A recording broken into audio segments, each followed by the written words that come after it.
You're listening to Bigfoot Society, and I'm Jeremiah Byron. In this show, we go beyond the campfire stories to bring you firsthand encounters from people who say they've seen something impossible, from backwoods trails and remote mountain haulers to quiet farms and crowded highways. The stories come from everywhere, and each one leaves us with more questions than answers. These are the voices of the people who've lived it, so settle in, because today you'll hear another account that just might change the way you see the woods forever. So stay with us. I was looking through the Bigfoot Society voicemail and noticed I had a ton of voicemails I haven't shared on the show recently. So today's episode is primarily all voicemails from you about what you've experienced. If you would like to leave your own message, go over to BigfootSocietyPodcast.com and do the leave a voicemail button area. Pretty easy. You get a maximum of 5 minutes. So if your story is longer than 5 minutes, just do it again and you can keep continuing. And then I will use those in future episodes. So enjoy. Hello, my name is Jay. I'm just going to send this in. I don't think it's a very big encounter, but I wanted to talk about when I was younger on my grandparents' property. They are in, and I still live in, Northwest Ohio. This is very close to the Oak Openings Mallard Lake Park and Evergreen Park. If you want to look that up, it is not even a minute away from my grandparents' land. I will be keeping them private, but using that as a landmark.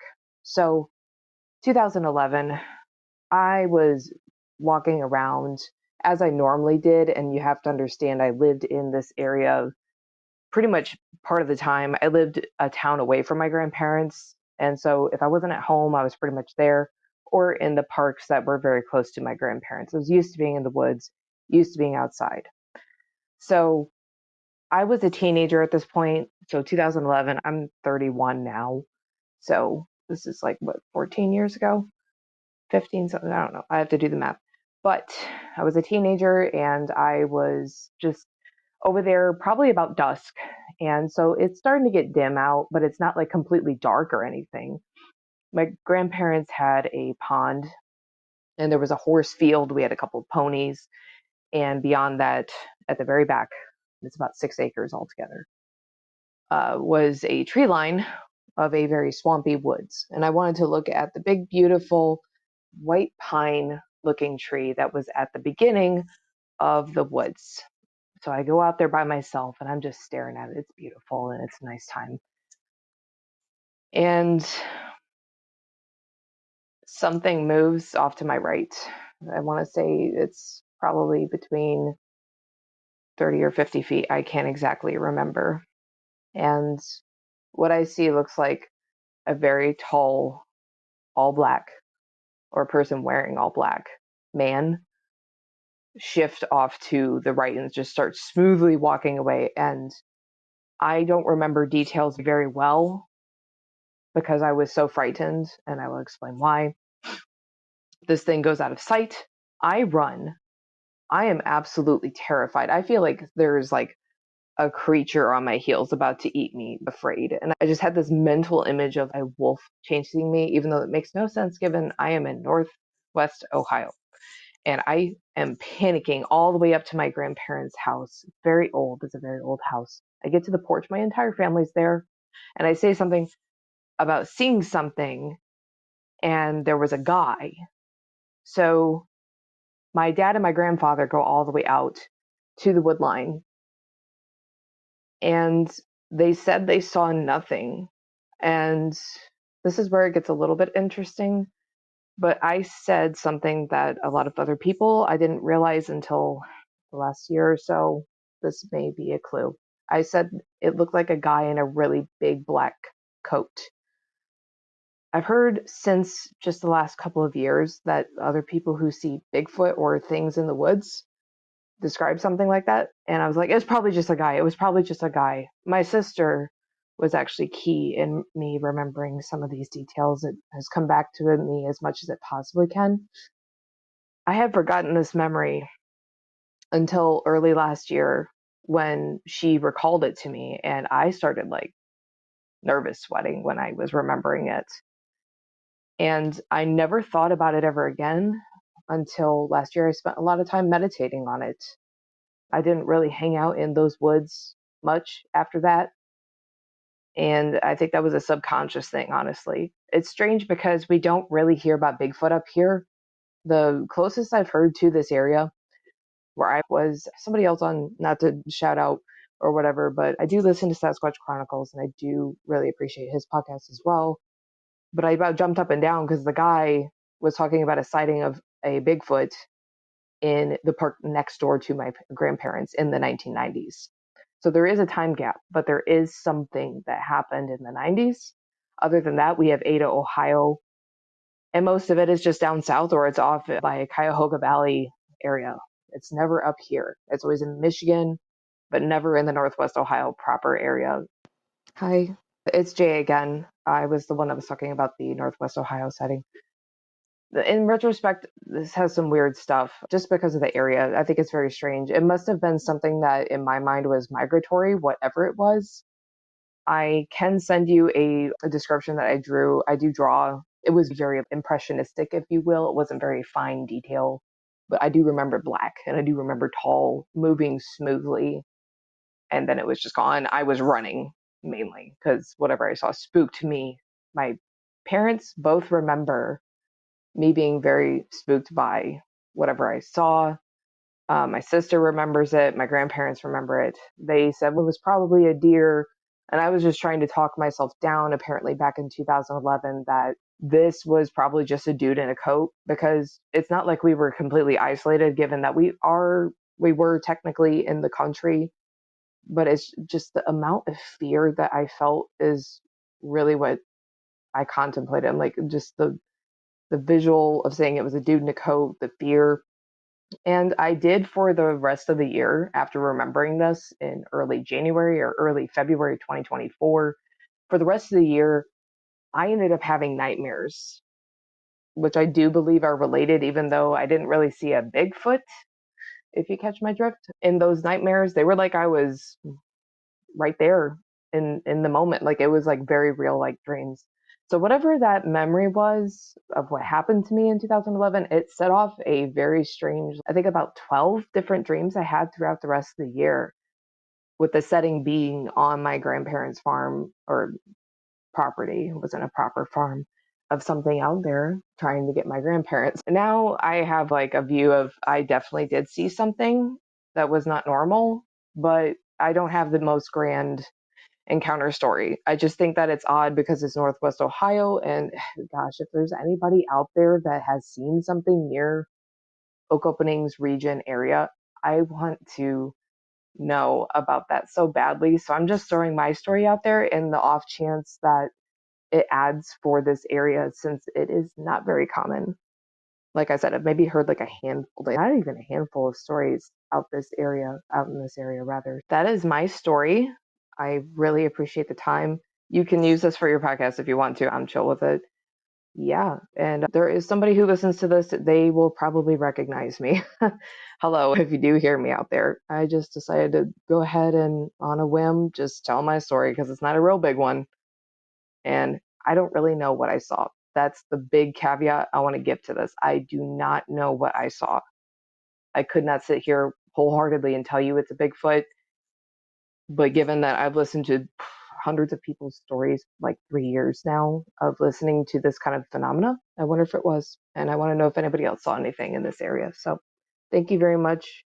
Love the podcast. Take care. Bye. Briefly, about 4 years ago, my daughter and I had packed all our stuff up, and we had sold our place in the city, Fort Walton Beach, Florida, and we were moving into a farm we had bought, North County, about 45 miles away. I had done a little remodeling and got the job done, and this was the last night I was moving my stuff up there. I was driving by myself through Eglin Air Force Base on 285, headed north. It's a pine forest. I come around a bend, and I noticed there was something in the road. It looked like a animal. And as soon as I got probably within 100 yards, it stood up on its back legs. It was tan, and as I passed it, I looked at it, and it had a dog face. It was standing about 5 feet tall, hunched forward. I'm not sure what it is. Freaky. Told my mom, told my brother's an avid hunter. He says it was probably just a coyote or a deer, but there's no way that thing was a coyote or a deer. I know what I saw. I believe it's one of the first, if only, Dogman sighting in the Northwest Florida area. We have 18 sightings in my counting of Bigfoot over the past 3 or 4 decades with one bit of footage, but no dogmen. So I'm not really sure what it was. My name is Joseph. I live in Fort Walton Beach, Florida. You may use this information however you'd like. If you do, please contact me. Thank you. Bye-bye. Yeah, I live in southern Lincoln County in Kentucky. Buck Creek is a creek here that's only like a mile being a river which flows into Lake Cumberland. I live on the upper reaches of Buck Creek watershed pretty close. I was in the woods and it sounded like about a half mile away. I heard something that reverberated through my body. I didn't see anything, but I knew what it was. I was a skeptic, but now I'm a believer. Back in October 2024, my family and I went to Lake of Egypt, right there by Garden of the Gods. At 4 a.m., I'm out on the dock. We rented a Verbo, and all of a sudden I heard 4 distinct whoops. And 5 seconds later, I heard one tree knock.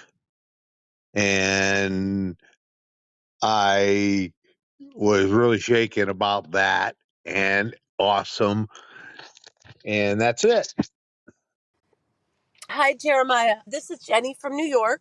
I'm floored. I just heard the most incredible thing on your podcast. You're welcome to share this. I was listening to episode 738, and there's the gentleman that he clearly lives near where I live. And he is talking about seeing an orangutan colored Sasquatch just like very close to where I saw one. He's talking about traveling the Taconic Parkway. That's very close to where I had some of my first experiences.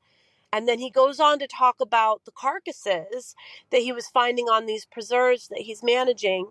He doesn't say the word preserve, but what he's describing is the lands that are across from my house and surrounding my new house that I built, that I just moved into when I last spoke with you. So anyways, I'm passing the Taconic Parkway, hearing him talk about the Taconic Parkway. I'm traveling on the Mass Pike, and I get off of the exits toward Albany. I get off of the exits that you take to Kinderhook and Skodak. And he starts talking about the homeless people in the forest. And that's what I have been dealing with in this area that he's describing north of Hudson. I've been dealing with this since I last spoke with you. Some weird things were happening at the house and we were trying to figure it out. Turns out at least some, maybe most of it, was feral people living in the forest, and then also a population of homeless people getting off the railroad tracks nearby, and basically the police allowing these criminals and homeless people to prey upon the townspeople these many months. And it's just quite a story of trying to distinguish what is what. And crazily, during one of my police reports that I went to the police department, one of the many times to report the man looking in my windows with a flashlight or trying to get in the house, he tried to accuse me of mistaking him for Sasquatch because there's so many Sasquatch reports down where I live on my street.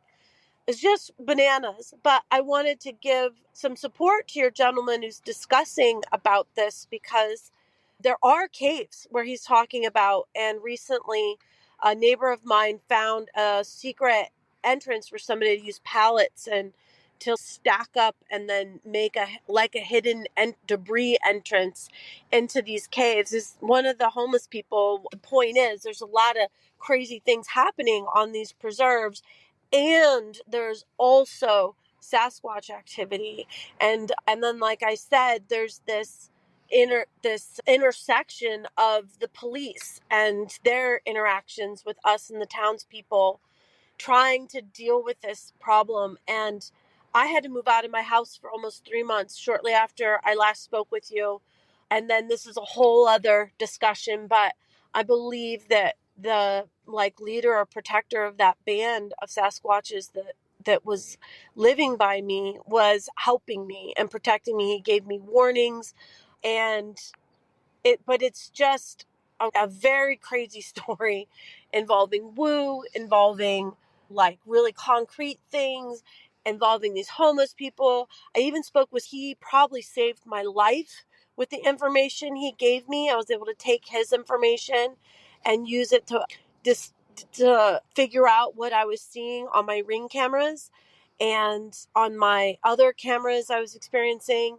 But these men, they're wearing ghillie suits, and that was a whole other thing, is seeing what an actual ghillie suit looks like on a camera. And these criminals are fooling the Ring cameras. I can explain how they've been outdoing my trail cams. It's just quite a story. I am exhausted. I've been doing security for months, but hopefully we'll reach out to you soon and share more. Anyways, thank you. Hi, Jeremiah. It's Jenny again. I'm so sorry to leave another message.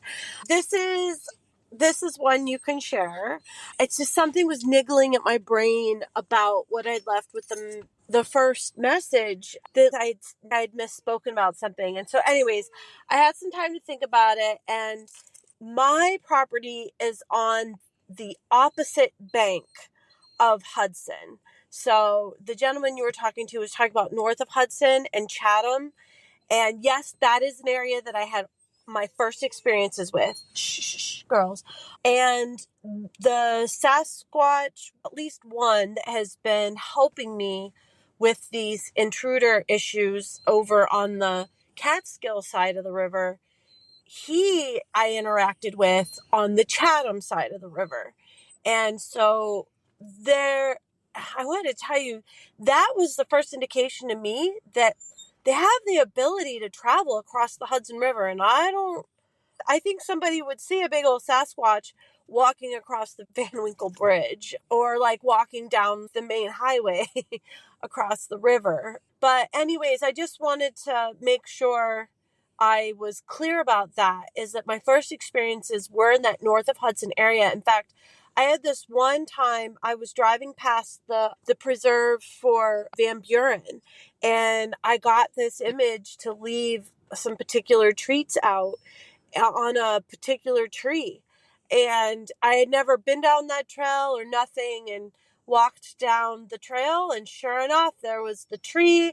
I recognized right where I leave the treats. And I was like, this mind speak thing is crazy. And that was one of my first experiences with these beings a way long time ago during the pandemic. Anyways, that's just one of several down in that Kinderhook area.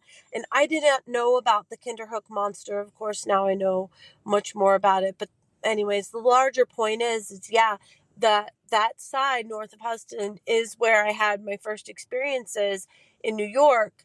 But my property is now on the opposite bank of what he's talking about. And the homeless problem I'm experiencing is on that opposite side of the bank. And he still might be managing those properties. Also, I'm open to communicating with this gentleman. I would encourage him to reach out to me. I can take him to where I've had these experiences, show him where my food drops are, or my treat drops. And then I'd be happy to take him to the preserve where I believe they're going to spend this summer because of the homeless problem happening in the one closest to my house. I just felt like this intense, he's a friend kind of vibe thing going on. Also, I also worked in the conservation world. I think we have a lot in common, but we may be able to compare notes and maybe even engage this local population that's reaching out maybe to him, just engage with them. Especially since with mine, there's that thing about throwing and hitting me with things. And but it feels like more playful. Anyways, that's just what I wanted to say. I just want to make sure I was being accurate about what I was saying. Anyways, thank you, Jeremiah, and have a good day. Anyways, so we were elk hunting just right near the end of elk season, just before mule deer season started. I live in North Idaho, by the way, and I've caught now a couple episodes of people from North Idaho. And I was actually using my drone doing some scouting, but it's got really good range, so it was a couple miles or so or more away. And I didn't even notice it until I was reviewing the video. And I caught something on video. It was only in the opening for 3 seconds and then gone. But I have a still photo as well that pretty much got to zoom in and then take it for yourself. So anyways, yeah. We even have a posted warning about Bigfoot in certain areas around here. Because it's getting to be more and more of a thing. I watched the Jack Osborne and the other one do their Bigfoot hunt up north, and they were actually in a really good area, but they went in the wrong way, and they weren't all the way in the right area. Yeah, some of us know some places around up here at Priest Lake as well, just like that feller down there in St. Mary's, even though he didn't say he was in St. Mary's. Anyways, yeah, I'd gladly send the photos to you guys if you want. Yeah, this is Kim K. I go by Kim K Worldwide on my YouTube channel. I had sent an email before, but I've seen Bigfoot twice in my life. First time was with a friend of mine. We were four-wheeling. It was in a private area in Idaho. The second time was with my son. It was up Logan Canyon. We were coming down Logan from Paris, Montpelier, Idaho, and it was snowing. The roads, you couldn't pull over. We seen it. It was walking on two legs, going up over the top of the mountain. It was massive. I couldn't stop. There was no way to stop. I was in a Mustang. My brother has a picture that he got up in Paris Canyon, and it's eerie. People talk about how Bigfoot can be transparent at times or looks like they're coming through portals. The picture that he has, it looks like a little one and a big one. And the little one is in front of the big one. It's in a doorway, but part of it is missing. The lower part is missing, like if it's coming in from a portal or going out. But you can definitely see two. And he sent it over to a man in Pocatello, Idaho to look at. And he went from screen to screen, and I don't know how they do it with the pictures, but he said the same thing. It looks like it was coming through a portal, like part of it's missing. But you can definitely see the detailed face, the snout, I mean, everything.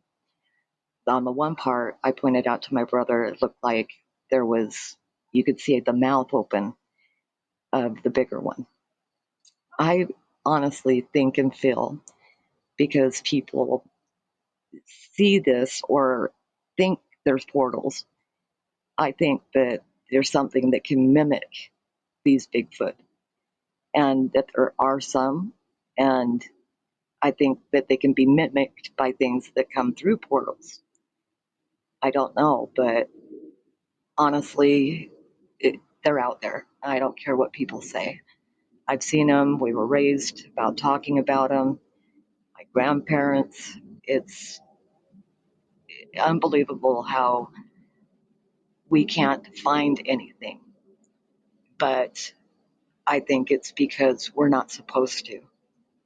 I really think they are coming through portals. I don't know, but I think there's something that is unique, that they're maybe studying us for some reason. And all I can say, my son, my 9-year-old son, seen the one coming through Logan. My friend seen the other one. She won't go into the mountains again and camp unless she's with a big group of people, and then she doesn't venture far because she didn't believe in them until she's seen it. But yeah, there's quite a bit to what people have witnessed to not believe or think that they're out there. They do exist. And what was going up over that mountain ridge was no bear, not walking on two legs and having no problem getting up over this big ridge. And then the other time in the tree line when my friend was with me, and then the picture that my brother got. And just several weird things. But if you're interested in seeing the picture, I can talk to my brother and see if he can get it sent in. But it's pretty eerie, and I really do think they're coming through portals. Yes, this is Kim K or the Kim Worldwide. I just left a message, but I don't know if the other one that I just did went through. I just didn't like it, so I tried to reset. If there was a team that could be put together, if a group of 10 people that had the cameras and drones and trail cams, etc., and we went up for a week to this area that my brother caught the picture, that I witnessed Bigfoot twice up Logan and Paris Canyon. I know that we could get the proof.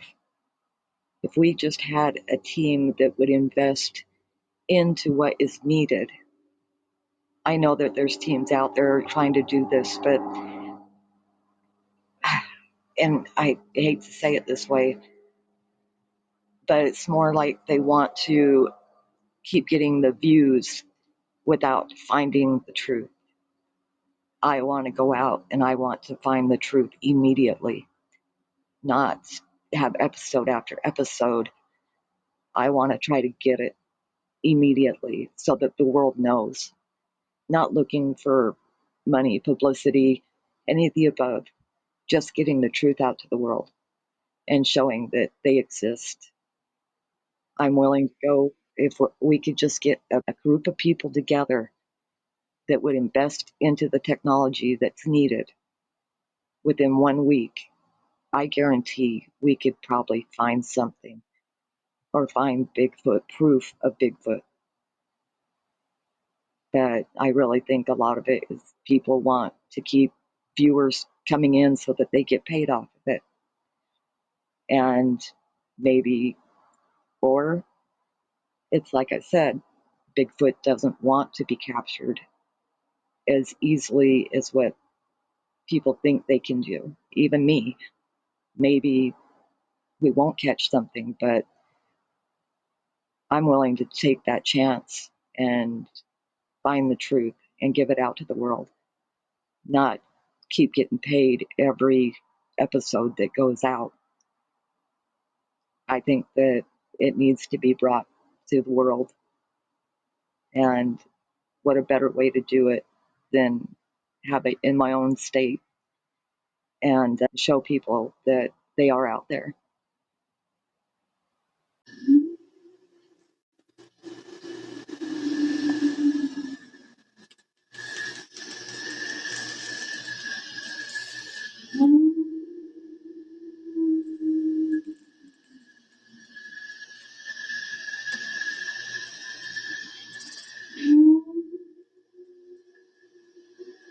Hello?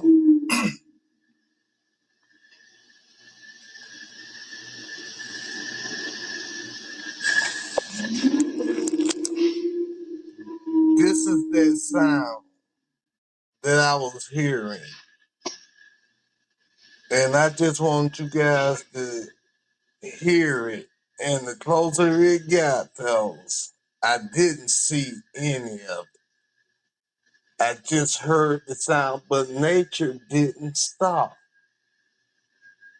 And it was weird because the last time it did the howl was crazy.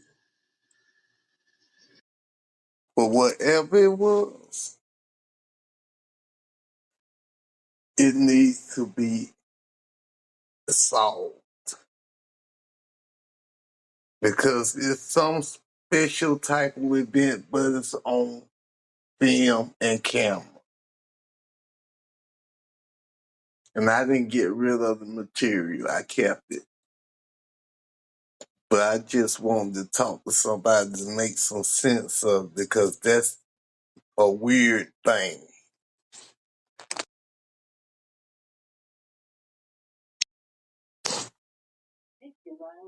My name is Tim from South Carolina. I have had 3 experiences on Lake Greenwood, South Carolina, near Greenwood, South Carolina, approximately 50, 60 miles from Columbia. Yes, I just listened to the North Shore Bigfoot encounter in, I believe, Groveland, Georgetown area in the swamp area. Um, I know exactly what the person's talking about. My encounter, or I shouldn't say encounter, it's still unknown. But what happened was me and my wife were on a motorcycle. We traveled a back road and we had to see a man about a horse. And we drove up that road. It hadn't been blocked off yet with the gate, with the fire road gate. Parking lot wasn't there yet. At the top of the hill, I turned the motorcycle around. She got off to do her thing. I got off to do mine. My hair in my neck stood up in the back of my neck, and I was totally freaked for 1 second. And about 20 feet away, my wife says, "Somebody's watching us." And I kept looking around. In our minds, we saw something. She has a description of what she saw. I have a description of what I saw. Only in my mind, it wasn't in reality, but we got on that motorcycle and scooted right out of there. Since I've blocked off that road, they did put a parking lot in there. We've been back there. It's definitely an area where I would think that these types of humans would live. Thank you. Hey, Kimberly, how are you? Good. How are you? Doing good. So you say that you have an encounter story from Wisconsin? Yes. So when I was about, say, maybe between 11 and 12, I grew up in Ripley, Wisconsin, which is like in the middle of nowhere. Like 50 people is our population. So I was walking from my friend's house that was down the road, probably I'd say equivalent to maybe 4 blocks. And there was woods behind our house. And when I walked up, we had cats, right? So I just heard something rummaging behind the house, like between the house and the garage. We had garbage, I'd say trailer, because my dad could take the trailer just to the dump back then. So something was rummaging in the garbage, and I thought it was a cat, like normal. And I'm like, here, kitty, whatever. And whatever it was, like stood up and jumped out of the trailer, and it was, I'd say, maybe 3.5, 4 feet tall, and ran behind the garage. And it was dark, and I ran in the house. I remember crying because I was so scared of whatever it was I saw. And the reason why I'm bringing this up, because one-off things, it could have been whatever, right? Something else. I don't know what it would have been, running on 2 legs, running behind the garage. But a few days later, me and my siblings were in the house playing Nintendo, and my dad came in the house. He was finishing building the garage, and you could see between the wood slats because there was no insulation or anything. And I told you guys, he came in the house and he's like, told you guys to stay away from behind the garage. And we're like, what are you talking about? And he said he saw somebody running behind the garage, which was the same height. And then maybe it was one of the neighbors or whatever. I'm like, the neighbors, first of all, aren't going to be digging in our garbage barrel type thing.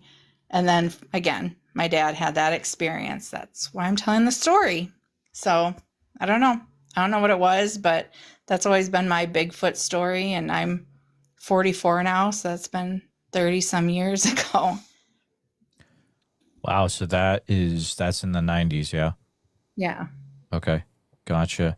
Okay. So about 4.5 feet tall. It was dark out. So I'm guessing you probably did you see any details at all? I could tell that it was on 2 feet. Like, that's what I noticed. That's why I was like, and back in that time, my parents, like my dad loved Bigfoot stories, and we would watch like Legend of Boggy Creek and things like that. So I think that's what really made me think that it was Bigfoot, because that's what I saw in the dark, 2 feet running behind the garage. I've never seen a bear in real life. Like, I'm in the middle of Wisconsin, but where I was at, I've never seen a bear growing up there. Could you tell anything about if it had like color hair or anything about the length of hair, anything like that? I couldn't. No. Okay. Was it making any sounds at all? It wasn't.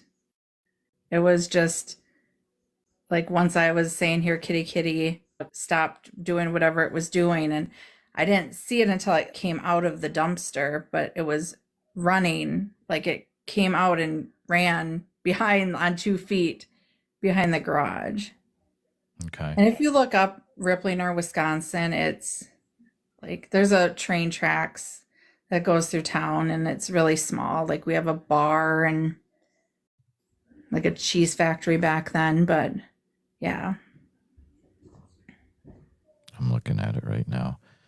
Yeah, no, that is that's a smaller town for sure. Did you notice any weird tracks around the property in the days after that? I didn't know. Gotcha. It's an area where we haven't heard of before, and I appreciate you coming up and sharing what you experienced. I do have a Bigfoot podcast. Is this a conversation that I'd be able to put on that podcast? Yeah, sure. Awesome. Cool. Thanks for coming up, Kimberly. I appreciate it. You're welcome. Have a good night. You too.